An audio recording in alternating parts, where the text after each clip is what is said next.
Avis vascular centre మన దేశంలోనే the best varicose vein hospital. నాకు దీనికి సంబంధించిన ఒక ప్రశ్నే ఉంది.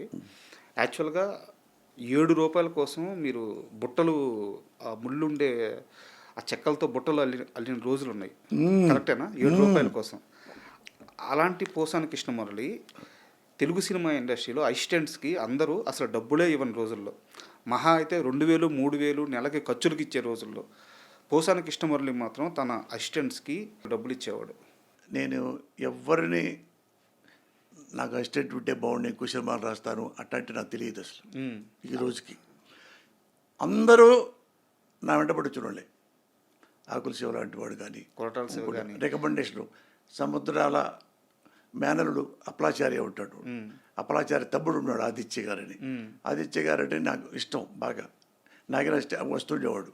వస్తే ఆయన ఒకప్పుడు మురళి తమ్ముడు ఒక శివాని కుర్రాడు పాపం పేదవాడు బాగా, అన్నం కూడా 2 పూటలు లేని పరిస్థితిలో ఉన్నాడు, అది నువ్వు అసిస్టెంట్ పెట్టుకుంటావంటే అప్పుడు కొత్తగా నేను ఎవరు నాకెందుకన్నా అసిస్టెంట్లు లేకపోవచ్చు వాడికి అన్నం పెట్టు అసిస్టెంట్ పేరుతో అన్నాడు. అది చెప్పుడుకున్నాడు ఆయన హైదరాబాద్లో.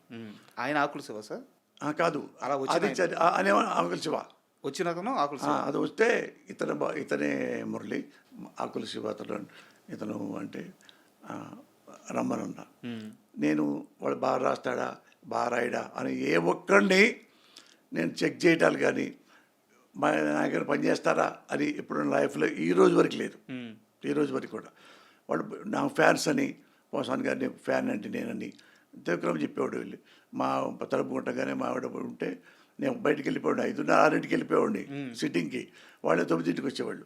అంటే నేను పోసానికి సార్ నేను ఫ్యాన్ అండి సార్ దగ్గర అసిస్టెంట్ జనాలు అంటే 2-3 నెలలు తిరిగాడు. తిరిగితే మావిడే నేను వచ్చి నైట్ ఇప్పుడు వస్తా వాళ్ళు ఎప్పుడో ఎవరు ఒక అబ్బాయి అండి ఎవరు సినిమా ఆకెళ్ళ శ్రీనివాస్ అంట ఏదో అబ్బాయి రోజు తిరుగుతున్నాడండి పాపం, మీరు ఏదో చెప్పొచ్చు కదా. నాకేం తెలుసమ్మా అతను ఎవరో తెలియదు నాకు, తెలియస్తా నువ్వు చెప్పొచ్చు కదా అంటే సార్ నువ్వు మనం ఏమైనా చెప్తాం కలిస్తే కదా. అతను అబ్బాయి తెలియదు ఏమీ తెలియదు, ఒకసారి వస్తే అప్పుడు చెప్పు ఈసారి నెంబర్ తీసుకో అన్నట్టు అట్టు వెళ్ళిపోయాడు. అట్లా వచ్చాడు ఆయన. అతనికి ఆకుల శివకి వచ్చాడు. తర్వాత వాళ్ళందరూ 30 మంది దాకా పని చేసినట్టున్నారు. ఇండస్ట్రీలో సంపత్ నంది గారు కానీ, కొరటాల గారు కానీ, బివిఎస్ రవి గారు కానీ, ఇండస్ట్రీలో ఏ పెద్ద డైరెక్టర్ని తీసుకున్నా ఏదో ఒక టైంలో పోసాని కృష్ణమురళి గారి దగ్గర పని నేర్చుకున్న వాళ్ళే వీళ్ళంతా. అది అట్లా వచ్చినాడు త్రివిక్రమ్. ఎవరు ఫ్యాన్ ఎవరంటే కామెడీ మ్యాన్ అతను ఉంటాడు గౌతమ్ రాజు గారని. కామెడీ ఏమిటి తమ్ముడు అంటుంటాడు. అతను తమ్ముడు నా దగ్గరికి వస్తాడు ఆ పిల్లోడు ఆపరేషన్ మన ఇతను త్రివిక్రమ్ ఆకళ్ళ సీను అనేవాడు. మా ఇంటి దగ్గర కూడా అప్పుడప్పుడు పనిచేస్తుంటాడు, పిల్లలు టీచింగ్ చెప్తుంటాడు. ఆ పేదవాడు అవన్నీ చెప్పొద్దన్నా చెప్పేవాడిని. మంచోడా కాదా చెప్పు చెప్తే అలా అయితే నేను మద్రాసు వెళ్తున్నాను, మద్రాసు రమ్మను, అక్కడే 1 వీక్ 10 days ఉంటాను కదా, ఆడు రావాలి వస్తానంటే రమ్మని చెప్పాను. ఆయన తమ్ముడు వెళ్తావా అంటే వెళ్తా డబ్బులు లేవు సార్ అన్నాడు. ఆ గౌతమ్ రాజు చేతిలో బ్రాస్లెట్ రాసుకుంటారు ఏదో ఇట్లా బ్రాస్లెట్, ఆ బ్రాస్లెట్ లాంటిది. అది మార్వాడి దగ్గరికి వెళ్ళి ₹1000 కొదవ పెట్టి ఆ ₹1000 త్రివిక్రమ్ శ్రీనివాస్కి ఇస్తే మీ దగ్గరికి వచ్చాడు. మద్రాసు దగ్గరికి పంపించాడు. అతనే గౌతమ్ రాజు పంపించాడు. అయితే ఇక్కడ నా డౌట్ ఏంటంటే ఇవన్నీ ఎందుకు చెప్పుకోరు సార్ కృష్ణమురళి, పోసాని కృష్ణమురళి. పోసాని కృష్ణమురళి అంటే కొంతమంది ఎక్కువ ప్రేమిస్తారు, కొంతమంది ఎక్కువ ద్వేషిస్తారు. కానీ అందరికీ తెలిసింది ఏంటంటే పోసాని కృష్ణమురళి నిజాయితీపరుడు. ఎవరి దగ్గర ఒక చేయి జాపి ₹1 అడగడు, ₹1 తీసుకోడు. కానీ ఇంత బయట కొన్ని కారణాల వల్ల మీ మీద కొంత నెగిటివిటీ పెరిగినప్పుడు కూడా ఏదో ఒక సందర్భంలో ఏదో ఒక ఇంటర్వ్యూలోనో ఏదో ఒక మనుషుల మధ్య ఇవన్నీ పంచుకోవాలి కదా. మీరు చేసిన మంచి అంతా ఎంతమందికి గుండె ఆపరేషన్లు చేయించారు మీరు. నాకు తెలిసి మీ డొనేషన్స్ ఆ రోజుల్లోనే ₹2 కోట్ల దాటింది. సో ఇవన్నీ ఎందుకు చెప్పుకోరు పోసాని కృష్ణమురళి? ఇవి కదా చెప్పుకోవాల్సింది. మీ పని అందరికీ తెలుసు, అంటే సినిమాలు హిట్లు అందరూ తెలుసు. అది కాదు రాజా, ఏదంటే ఒకళ్ళ మెహర్బానీ కోసం వాళ్ళు నన్ను పొగట్టడానికి నేను ఎప్పుడు మాట్లాడను. చేసింది మంచి కదా అనేది నా ఉద్దేశం. వాడు నన్ను సంతోషం బాగా పొగుడుతుంటే నాకేం పెద్ద పట్టించుకోను. ఉమ్, నన్ను తిడుతున్నా నేనేం పట్టించుకోను.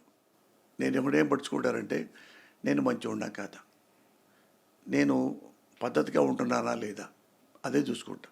నేను పద్ధతిగా లేనప్పుడు, తాగి తిరుగుతున్నప్పుడు, బేవర్స్ పనులు చేస్తున్నప్పుడు, లంగా పనులు చేస్తున్నప్పుడు, ఏమైనా పైరవీలు చేస్తున్నప్పుడు, అవినీతి పనులు చేస్తున్నప్పుడు, గవర్నమెంట్ అడ్డం పెట్టుకొని చెప్పి పొలాలు తీసుకుంటున్నప్పుడు, ఆ ఆస్తులు తీసుకుంటున్నప్పుడు, అలాంటి ఏమన్నా వెధవ పనులు చేస్తే నేను బాధపడాలి. ఉమ్, నేను ఏమీ పిచ్చి పనులు చేయలే ఇంతవరకు. అన్నప్పుడు ఏంటంటే రాజకీయాల్లో ఒకరేంటంటే వాళ్ళకి ఎవరికి ఇష్టమో వాళ్ళకే మనం అనుకూలంగా ఉండాలి అనుకుంటారు. సార్. అది నాకు చేతకాని పని. ఉమ్, నాకు తెలుగు సినిమా ఇండస్ట్రీ నాకు ఎన్నో ఇచ్చింది, నాకు నా కుటుంబానికి 100 కోట్లు దాటి ఉమ్, ఎంతో ఆస్తులు నేను తెలుగు సినిమా పరిశ్రమ నాకు ఇవ్వటం జరిగింది. నా తెలివితేటలు కానండి, నా నిజాయితీ కానండి, హార్డ్ వర్కింగ్ నేచర్ ఉంది అని చెప్పండి, నా సక్సెస్ అనండి, సార్. నా డిమాండ్ అనండి. అట్లా అలా తెలుగు సినిమా పరిశ్రమలో నమ్ముకొని బాగా హార్డ్ వర్కింగ్ చేసి మంచి సక్సెస్లు ఇచ్చి గొప్పగా ఆస్తులు దేవుడు నాకు ఇచ్చి తెలుగు పరిశ్రమ నాకు ఇచ్చి ఆ తర్వాత నాకు సంతోషంగా నేను నా కుటుంబం ఇప్పుడు చాలా గౌరవంగా బతుకుతున్నాం. ఇది తరాలు తరబడి నాకు ఆస్తులు ఉంటాయి. ఇక బావు, ఎందుకంటే మా ఇంట్లో బ్యాడ్ హ్యాబిట్స్ ఎవరికి లేదు, నాకు లేదు, నా పిల్లలకి లేదు. మందు లేదు, సిగరెట్లు లేవు, పాన్ పరాగులు లేవు, మిడ్ నైట్ పబ్లిక్ వెళ్ళటాలు లేవు.